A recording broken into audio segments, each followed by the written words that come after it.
बहुत समय पहले एक जंगल में टूनी चिड़िया और चीचू कौवी नाम की दो पक्षियां एक ही पेड़ की टहनी पर अपने घोंसले बनाकर बहुत ही प्यार से रहा करते थे। यूं ही दिन बीत रहे थे। टूनी चिड़िया के दो बच्चे थे। वो अभी अभी उड़ना सीख रहे थे। लड़खड़ाते बहुत ही प्यारी बात किया करते थे। ये देखकर टूनी चिड़िया अपनी खुशी समा नहीं पाती थी। पर दूसरी ओर चीचू कौवी के कोई बच्चा नहीं था। देखा जाए तो उसे बांझ भी कहा जा सकता था। इसीलिए चीचू कौवी बच्चों की कीमत उनके प्यार और उनके लगाव से कोसों दूर थी। अगर वो ये सब जानती तो वो चिड़िया के बच्चों को आग में नहीं जलाती थी। एक दिन टूनी चिड़िया और चीचू कौवी खाने के लिए साथ में निकलने का सोच रहे थे।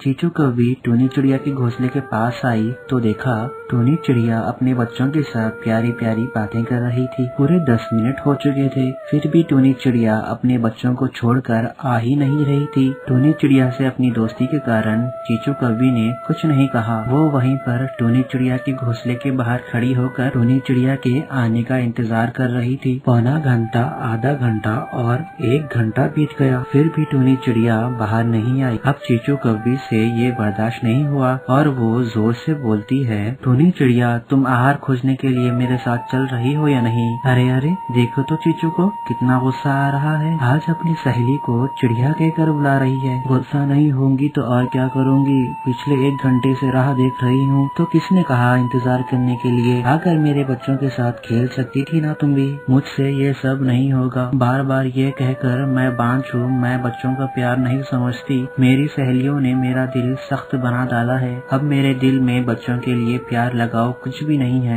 वो पत्थर जैसा हो गया है। अब मैं खुद के लिए जीना सीख गई हूँ। चीचू, हमें ऊपर वाले ने औरत इसीलिए बनाया है क्योंकि हम माँ बनने का सुख पा सके। इसके लिए बजाय मेहनत करने के तुम औरों की बात मानकर अपने दिल में नफरत पाल कर और अपने दिल को पत्थर बनाकर बिना ममता की मूरत, बिना प्रेम वाली काया बनकर क्यों घूमती हो? तुम ये सब बातें बंद करो और मुझे सिर्फ इतना बताओ कि तुम मेरे साथ खाना ढूंढने के लिए चल रही हो या नहीं? तुम भी दूसरों के जैसे मुझे ही भाषण देने लगी हो। हाँ हाँ चल रही हूँ। मैं तो तुम्हें सिर्फ समझा रही थी। मुझे तुम्हें नीचा दिखाने का कोई उद्देश्य नहीं था। फिर दोनों सहेलियाँ टूनी चिड़िया और चीचू कौवी आहार ढूंढने के लिए जंगल भर घूम रही थी, पर उन दोनों को उस दिन कहीं पर भी आहार नहीं मिलता है। फिर उन दोनों थके हारे पक्षियों को एक ही बार एक रोटी गिरी हुई दिखी, जैसे डूबते को तिनके का सहारा मिलता है। उसे देख टूनी चिड़िया और चीचू कौवी तुरंत उस रोटी के पास जाकर खड़ी हो जाती है। फिर वो दोनों अपना अपना अधिकार जमा कर रोटी के लिए लड़ने लगे। सुन चीचू, इस रोटी पर पहले नजर मैंने डाली है, इसीलिए इस रोटी पर मेरा हक है। देखना और बात है और उसे छूना और वैसे भी सबसे पहले इस रोटी को आकर मैंने छुआ, इसीलिए ये रोटी मेरी हुई। चीचू, मेरे बच्चों के लिए ही सही ये रोटी मुझे दे दो ना। देखा ना, अगर तुम ये रोटी अपने लिए भी मांगती तो शायद मैं तुम्हें दे देती, पर अब बच्चों के लिए कह रही हो तो मैं बिल्कुल भी नहीं दूंगी। यूं इन दोनों के बीच बहस बढ़कर लड़ाई तक पहुंच गई। दोनों एक दूसरे को डंडे से मारने लगी। इस तरह उन दोनों चिड़ियों की दोस्ती दुश्मनी में बदल जाती है। उस दिन से चीचू कौवी के दिल में तीनों चिड़िया के बच्चों के लिए नफरत पैदा हो गई। बदला लेने के लिए चीचू कौवी सही मौके का इंतजार करने लगी और एक दिन चीचू कौवी को ऐसा मौका मिल भी जाता है। जिस दिन से चीचू कौवी और टूनी चिड़िया की लड़ाई हुई थी, उस दिन से चीचू कौवी अपना खाना लेने के लिए अकेले ही जाया करती थी। यूं एक दिन चीचू कौवी उड़ते हुए गुंदू चील के हाथ लग जाती है। वो गुंदू चील जैसे ही चीचू कौवी को खाने जा रही थी, गुंदू चील जी एक बार मेरा कहना तो सुन लो। क्या कहोगी? यही कहोगी ना कि मैं तुम्हें खाऊं नहीं और छोड़ दूं, है ना? मैं तुम्हें क्यों न खाऊं, मैं तो तुम्हें अब खाने वाली हूँ। गुंदू चील की भूख को समझ चुकी चूची कौवी ने गुस्से से कहा, गुंदू देखो, इस जंगल में बहुत सारी चिड़िया हैं, उन सब से मेरी अच्छी दोस्ती है। अगर तुम मुझे छोड़ दोगी मैं तुम्हें हर दिन चिड़िया के चूजे खाने के लिए दूंगी। फिर गुंदू चील कहती है, तो तुम चाहती हो कि मैं तुम पर भरोसा करूं? एक बार मुझ पे भरोसा करके देख लो गुंदू। आज मैं छुटकारा पाने के लिए तुमसे ऐसा कह भी दूं, पर किसी न किसी दिन मैं मैं तुम्हारे हाथ तो लग ही जाऊंगी ना, तब तो नहीं बच पाऊंगी ना। चाहे मैं जितनी भी विनती कर लूं, तुम तो मुझे नहीं छोड़ोगी। अगर तुम मेरे हाथ लगी तो जान तो गवाओगी ही। इसीलिए मैं कह रही हूँ, मैं तुमसे झूठ बोलकर इतना बड़ा रिस्क क्यों लूं। कल जैसे मुझे चिड़िया के बच्चे अकेले दिखाई दिए, मैं जोर से आवाज लगाऊंगी। जिस तरफ से मेरी आवाज आ रही होगी, तुम फौरन उधर आ जाना। तुम वहाँ पर आकर चिड़िया के चूजों को खा लेना। और फिर अगले दिन चीचू कौवी टूनी चिड़िया के घोंसले के पास जाती है, और जैसे ही टूनी चिड़िया आहार के लिए बाहर निकलती है, उसने गुंदू चील को आवाज लगाई, और फिर गुंदू चील तुरंत उन चूजों के पास आ गई। और गुंदू चील चीचू कौवी से कहती है, इस तरह आराम से आकर तैयार चूजों को खाने में कोई मजा नहीं, पीछा कर उनका शिकार करने में ज्यादा मजा है। जैसे ही गुंदू ने ये कहा, चीचू कौवी सोचने लगी, और फिर चीचू कौवी ने मशाल लेकर पेड़ के चारों ओर आग लगा दी, और फिर टूनी चिड़िया अपने बच्चों को वहाँ से बचाकर फुर हो जाती है। ये देखकर गुंदू बाघ को बहुत गुस्सा आया, और उसने तुरंत चीचू कौवी को ही मारकर। एक दिन टूनी चिड़िया अपनी सास कबूतर से बोलती है, माँ जी, घर में चीनी और चावल खत्म हो चुके हैं। अगर आप जाके चीनी और चावल ले आए तो मैं खीर बना दूंगी। अरे बहू, तू भी ना मुझे इस बुढ़ापे में दौड़ाती रहती है। अब मैं ये उम्र में कहाँ जाऊंगी, थोड़ा चलते ही थक जाती हूँ। अरे मेरी प्यारी प्यारी माँ जी, अगर आप दुकान को नहीं गए तो कौन जाएगा? मैं। अच्छा ठीक है, मैं ही चले जाती हूँ, तुम मत जाना।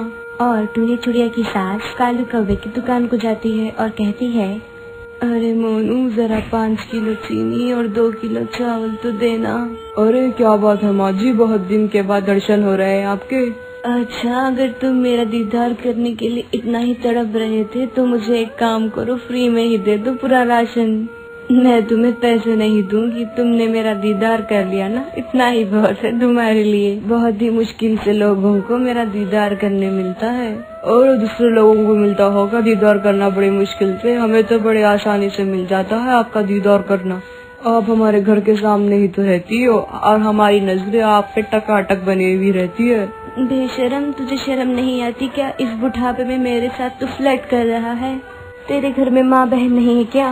अरे माँ बहन तो है, ये डायलॉग तो पुराना हो चुका है, कुछ नया बोलिए।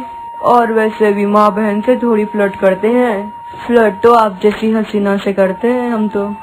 तू एक काम कर, तेरे दुकान का राशन पानी तेरे पास रख, मुझे अब तेरे से राशन नहीं लेना, मैं चली जा रही हूँ यहाँ से। इतना बोलकर टूनी चिड़िया की सास वापस घर आ जाती है, और उतने में टूनी चिड़िया पूछती है, अरे माँ जी क्या हुआ, वापस खाली हाथ क्यों आ गए? मैं तो जब से वेट कर रही थी कि आप कब चीनी और चावल ले आएंगे, आप तो खाली हाथ ही वापस आ गए। पता है ना आपको कालू आने वाले हैं, अगर खीर नहीं बनेगी तो वो मुझ पर ही पुकारेंगे। क्या बताऊंगी उन्हें कि माँ जी मुझे चीनी और चावल ही नहीं दे रही हैं।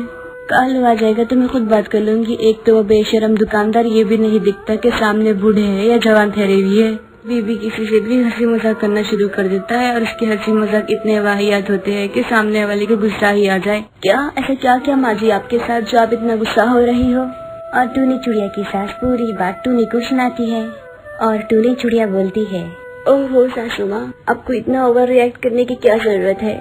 अगर आप इतना ही अनकंफर्टेबल फील कर रहे थे तो मोनू को 2-4 बातें सुना देनी चाहिए थी आपको। तुझे क्या लगा मैं चुपचाप आ जाती वहाँ से? मैंने भी 2-4 बातें सुना दी उसको, लेकिन वो कहते हैं ना, जिसके दिमाग पे जूं तक ना आएंगी तो क्या फायदा। लेकिन जब उसका पाला अच्छे से पड़ेगा ना तो जब अकल आएगी उसे। हाँ सासू माँ, सही कहा आपने, जब तक उसका पाला किसी अच्छे से पड़ नहीं जाता, जब तक उसे अकल नहीं आएगी। तभी उतने में वहाँ पर कालू कौवा आ जाता है, और कालू कौवा अपनी पत्नी और अपनी माँ की बातें सुन लेता है। क्या हुआ माँ, आपस में चिल्ला चिल्ला कर क्यों बात कर रही हो? फिर से लड़ाई शुरू हो गई क्या दोनों के बीच में? हाँ, आपको तो बस ऐसा लगता है कि हम दोनों सास बहू से लड़ते रहते हैं आपस में। हम दोनों सास बहू की आज तक लड़ाई नहीं हुई है आपस में, लेकिन आप तो हमारी प्यार भरी नोकझोंक में भी लड़ाई की घी डाल देते हो।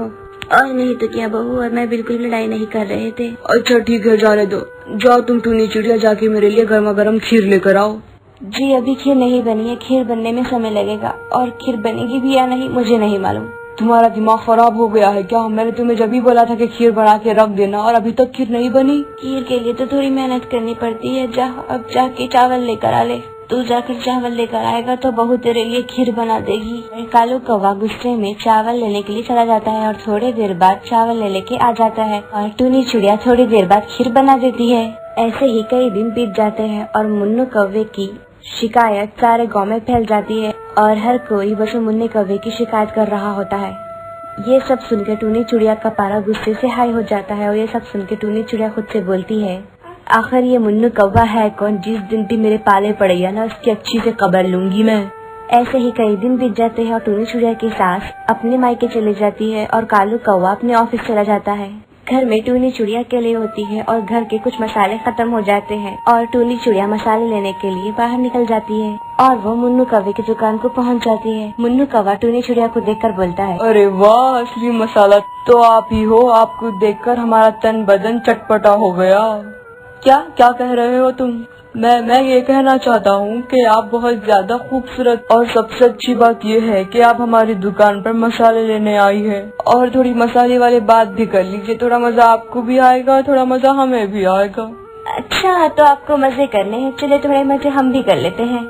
और टूनी चिड़िया डंडा उठाती है और कौवे को मारने लगती है। बहुत देर ऐसे ही टूनी चिड़िया कौवे को मारती है और मोनू कौवे की आवाज सुनकर सभी लोग जमा हो जाते हैं और सबको पता चल जाता है कि मुन्नू कौवे ने ही कुछ ऐसा किया होगा जिसकी वजह से टूनी चिड़िया उसको मार रही है। तभी टूनी चिड़िया कहती है, तुम्हारी इतनी हिम्मत कि तुम मुझे परेशान करो। शायद अभी तक तुम्हारा पाला मुझसे नहीं पड़ा होगा जिसकी वजह से तुम ऐसे कर रहे हो। लगता है तुमको अभी तक किसी ने सबक नहीं सिखाया। मैं हूँ ना यहाँ पे, मैं तुम्हें सबक सिखाऊंगी। अब रुको, मैं अभी पुलिस को फोन करती हूँ और तुम्हारे सारे कारनामे बता देती हूँ मैं उन्हें। और टूनी चिड़िया मुन्नू को गिरफ्तार करवा देती है और कुछ दिन हवालात की हवा खाकर मुन्नू कौवे को अकल आ जाती है और आगे से ये सारी हरकतें करना छोड़ देता है।